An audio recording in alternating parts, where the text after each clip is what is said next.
Bonjour à toutes et à tous, je suis Loïc Graal. Bonjour, je suis Cécile Blin. Soyez les bienvenus sur RH Bordeaux. Donc c'est un nouveau podcast que nous vous proposons et notre idée est de donner la parole aux acteurs RH de Bordeaux et sa région. Cécile, peux-tu nous dire quelques mots du déroulement de chaque épisode ? Avec plaisir Loïc. Ces épisodes auront lieu 2 jeudis par mois. Nous rencontrerons un professionnel qui nous partagera à la fois ses réflexions et son expérience sur des thèmes précis.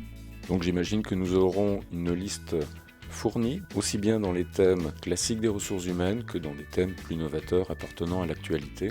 Et quel est l'intérêt pour nos auditeurs de suivre chacun de nos épisodes ? Ce sera l'occasion de nous questionner, de valider ou non notre approche professionnelle. Et puis surtout, je pense que ce sera l'opportunité d'élargir notre horizon. Merci Cécile de ces mots de présentation. Chers auditeurs, nous vous souhaitons une bonne écoute.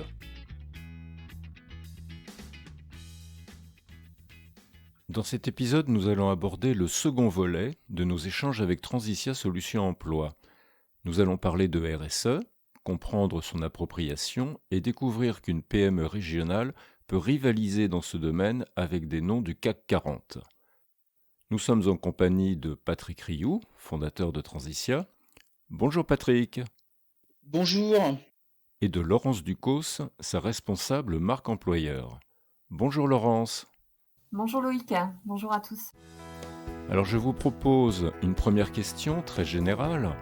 La RSE est aujourd'hui au cœur de toute entreprise. L'on voit également le concept d'entreprise à mission se développer. Alors Patrick, quel est votre vécu et votre pratique de la RSE au sein de Transitia ? Alors, aujourd'hui, Transitia n'a pas changé de statut, n'est pas une entreprise à mission. Par contre, c'est un sujet sur lequel on a travaillé collectivement. Là où je suis toujours en inconfort, c'est qu'on s'embarque sur des grandes missions et des grandes envolées lyriques, encore faut-il que ça se traduise dans le quotidien et dans l'action. Si on devait définir la mission de Transitia, un des axes sur lequel nous étions arrêtés ensemble, ça serait de pouvoir réconcilier l'entreprise et ses collaborateurs et le travail.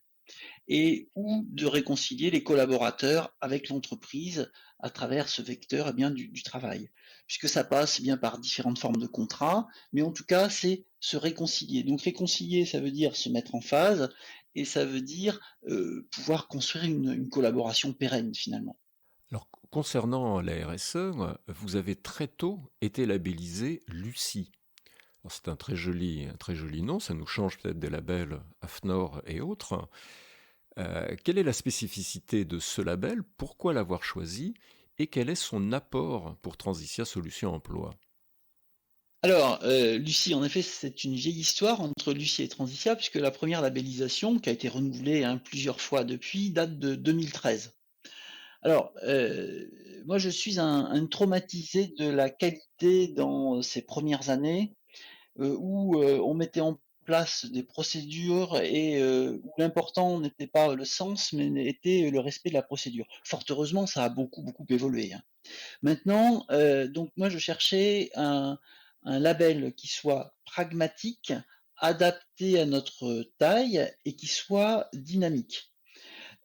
Alors pragmatique et adapté à notre taille, tout simplement parce que, on est sur un mode de fonctionnement qui ne va pas nécessiter d'avoir, un pilote RSE exclusif, une politique, très, rigide. Je dis pas rigoureuse, je dis bien rigide sur ces domaines-là.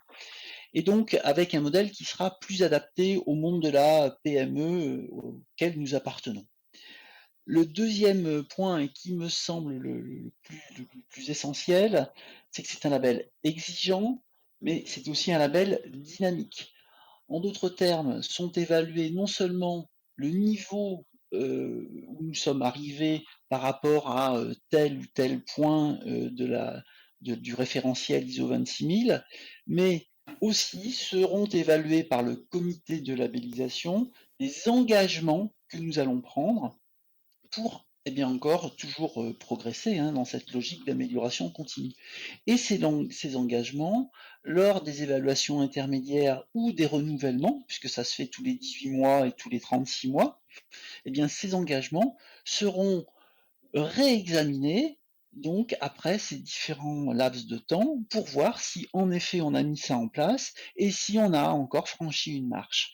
Donc pour moi, ce qui est important, c'est et le niveau d'exigence adapté à une PME, mais aussi cette dimension beaucoup plus dynamique que ce qu'on peut constater avec d'autres référentiels qui ont leurs vertus, hein, à n'en pas douter, hein.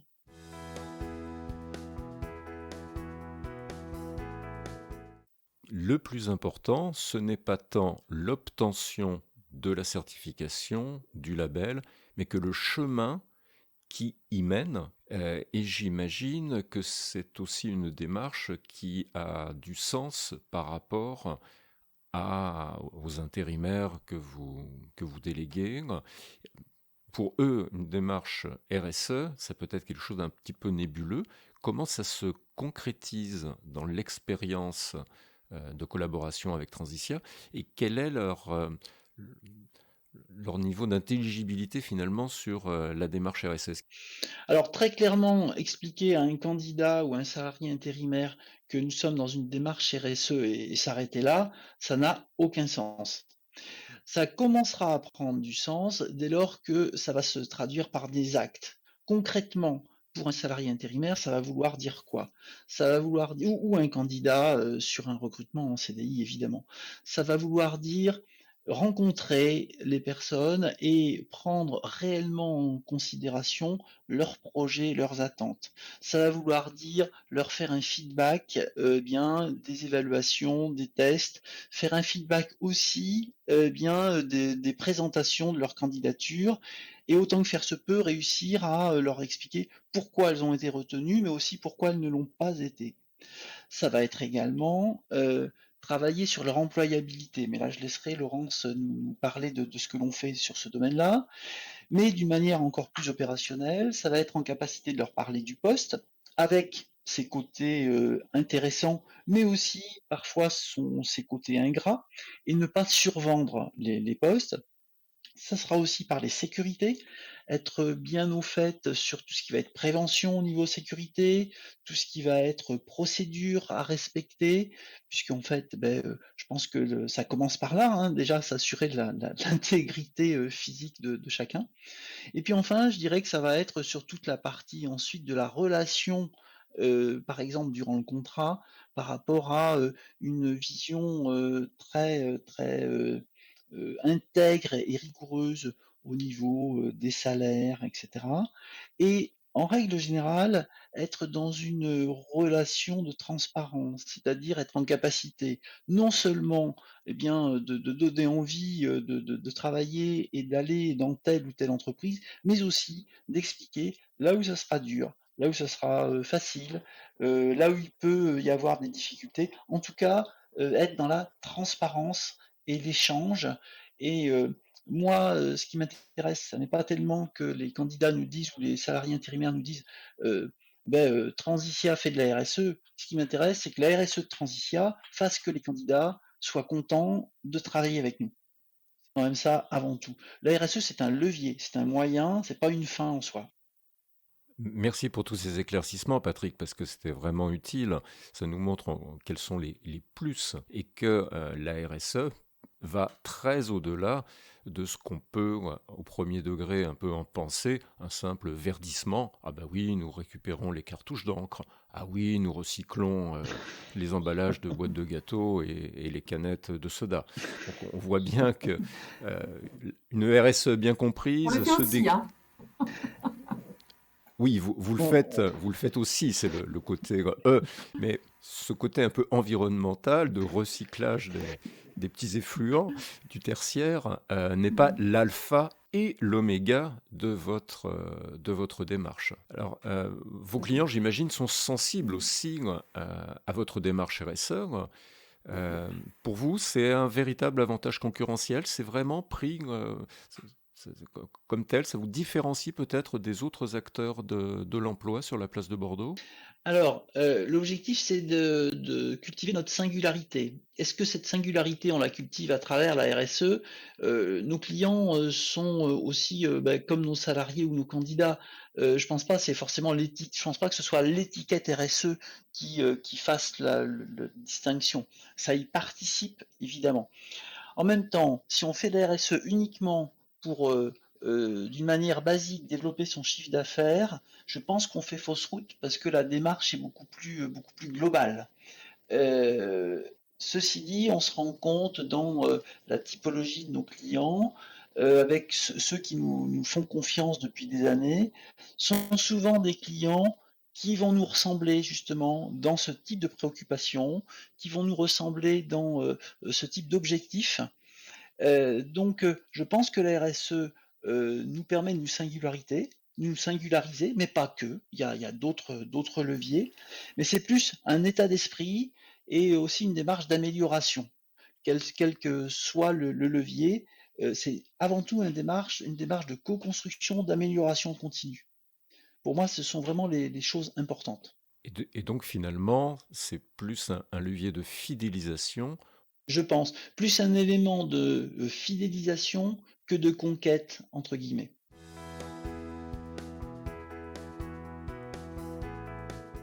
Alors, Laurence Ducos pourrait peut-être nous en parler. Lorsqu'elle présente les activités de Transitia à des associations, aux différents acteurs terrain, euh, quel est justement un peu le retour que vous avez, Laurence, par rapport à la dimension RSE? C'est plus dans ce qu'illustrait Patrick, c'est-à-dire dans les relations et dans l'expérience candidat qu'on va proposer à nos candidats. Donc les partenaires, enfin les acteurs du territoire sont sensibles et on est vraiment un réel partenaire emploi pour eux aussi, c'est-à-dire qu'ils savent que s'ils font appel à nous, ils auront un retour authentique sur une candidature, sur les points forts ou les axes d'amélioration d'un candidat.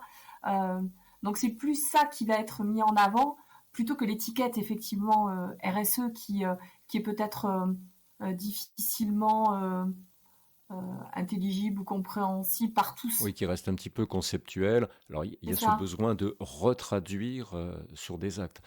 Et justement, Ouais. ça m'amène une question. Je voyais sur votre site internet qu'il y avait, par exemple, le fait de vous efforcer d'acheter de manière responsable et inclusive. Ça signifie quoi concrètement? Alors un exemple, c'est construire dans le temps notre relation avec des partenaires, des fournisseurs. Alors, si j'osais, je dirais que nos principaux fournisseurs, et ça n'a rien de péjoratif, eh bien, ce sont nos candidats. Mais bon, on en a déjà parlé, mais j'irai pas sur ce sujet-là plus longtemps, mais pour nous, nos principaux partenaires fournisseurs, ce sont ceux qui vont nous apporter leur talent. Donc, ce sont les candidats. Mais bon, pour répondre donc à cette question autrement, Loïc, on a fait depuis l'année dernière, on a créé, ça c'était une boutade, un clin d'œil, les trophées de nos fournisseurs. On l'a notamment remis à notre partenaire qui gère tout ce qui est serveur et qui, depuis le début, s'est attaché à faire en sorte que, par exemple, bien tout ce qui est serveur bien soit hébergé en France, que tout ce qui est respect du RGPD soit mis en place dès le début. Voilà, ça a été des choses très, très concrètes. Un autre exemple, même si on n'a pas toujours le choix, ce sera de privilégier des acteurs locaux. Par exemple, sur tout ce qui a pu être job board, où on essaye de faire en sorte que ce soit des locaux. Locaux, j'entends français, hein, mais c'est pas toujours possible. Tout ce qui va être certains objets publicitaires, on va faire en sorte que ce soit fabriqué en France, que ce soit un minimum respectueux de certaines normes environnementales. Et puis, bien d'autres projets en cours qui vont sortir d'ici quelques semaines. D'accord, mais on en saura plus. J'irai pas au Voilà, prochain épisode, mystère. peut-être pas, mais dans un prochain épisode. Hein.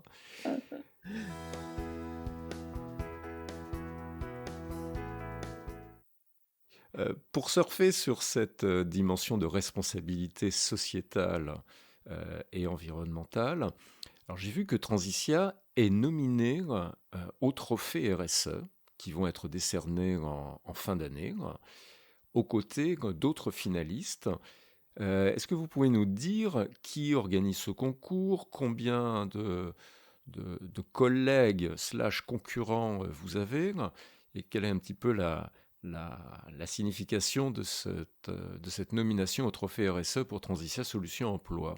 Alors, j'ai peut-être pas les réponses à toutes vos questions, Loïc, mais en tout cas, ces trophées ils sont organisés par une structure donc, qui s'appelle News RSE.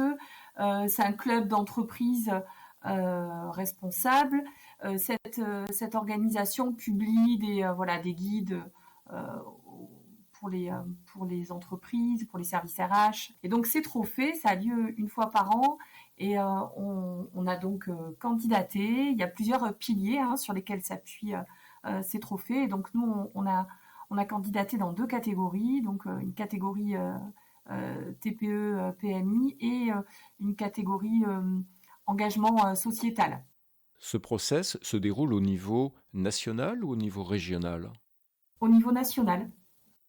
Ah, donc ça montre qu'une pépite girondine est capable de rivaliser au niveau national avec l'ensemble des autres acteurs engagés en RSE. Félicitations. Oui, alors ça nous fait beaucoup sourire de se retrouver en concurrence avec certains grands noms du CAC 40 ou certaines très grosses entreprises. Bon, alors faut rester très lucide, faut rester très modeste, mais bon, c'est notre petit jeu à nous et ça nous plaît beaucoup. Déjà, le fait de participer, d'être nominé, prouve la pertinence et la cohérence et l'existence de votre cheminement sur cette dimension RSE. On vous souhaite de vous illustrer peut-être sur un podium, ou un top 3 ou un top 10. Voilà, il était prévu une remise des prix au Sénat en novembre. Malheureusement, je pense que les contraintes sanitaires feront que ça sera peut-être sous une autre forme. En tout cas, rendez-vous dans quelques jours pour en savoir plus. Mais ceci dit, je pense que l'exercice nous aura déjà apporté beaucoup de satisfaction. Qu'on gagne, qu'on perd, on aura gagné plein de choses quand même. Comme le disait le baron Pierre de Coubertin, l'essentiel c'est surtout de participer. Et de progresser. Tout à fait. Les candidats seront élus à quel moment? D'ici fin novembre. Donc on y est. Ah oui, donc ce sera juste après les élections américaines finalement. On attendait pour pas être pollué. Non, je rigole. On veut pas leur faire de l'ombre. Exactement, vous ne vouliez pas leur souffler la primeur de l'événement. Eh bien, merci à vous de nous avoir partagé ainsi vos convictions. Nous avons fait, je crois, le tour des questions que nous avions préparées ensemble. Mais avant de conclure, souhaitez-vous aborder d'autres points? Moi, je voulais peut-être parler de la situation actuelle parce que la machine économique continue. On constate aujourd'hui qu'il y a beaucoup de gens qui travaillent, qui cherchent des emplois et aussi dire que finalement, n'hésitez pas à continuer à rechercher, à continuer à postuler parce que même si c'est pas dans 3 mois, dans 6 mois, en tout cas ça sera dans quelques mois, on sortira du tunnel. Donc c'est le moment de construire plein de choses. Donc amis candidats, amis salariés intérimaires, la machine continue à fonctionner et c'est grâce à vous. Bien Patrick, merci pour ce mot de la fin. Merci Laurence, merci Patrick, je vous souhaite une excellente journée. Au revoir. À bientôt. Cet épisode est maintenant terminé. Nous espérons qu'il vous aura plu, qu'il vous aura apporté des idées, des éléments de réflexion. Faites-nous part de vos réactions, de vos commentaires. À ce sujet, Loïc, est-ce que tu pourrais préciser pour nos auditeurs par quel biais ils peuvent effectivement nous laisser les commentaires ? Alors pour laisser des commentaires, il suffit de se rendre sur la page web du podcast, que vous trouverez très facilement en tapant les mots-clés podcast RH Bordeaux, soit sur le web directement, soit sur LinkedIn. Merci pour ces précisions, Loïc. Merci beaucoup. Merci à tous de nous avoir écoutés, d'avoir été avec nous aujourd'hui. Et puis merci de partager un maximum cet épisode, sans modération aucune, bien évidemment. Merci d'avoir été avec nous. Nous vous donnons rendez-vous dans 2 semaines pour la suite des aventures sur RH Bordeaux. Merci Loïc. Merci Cécile.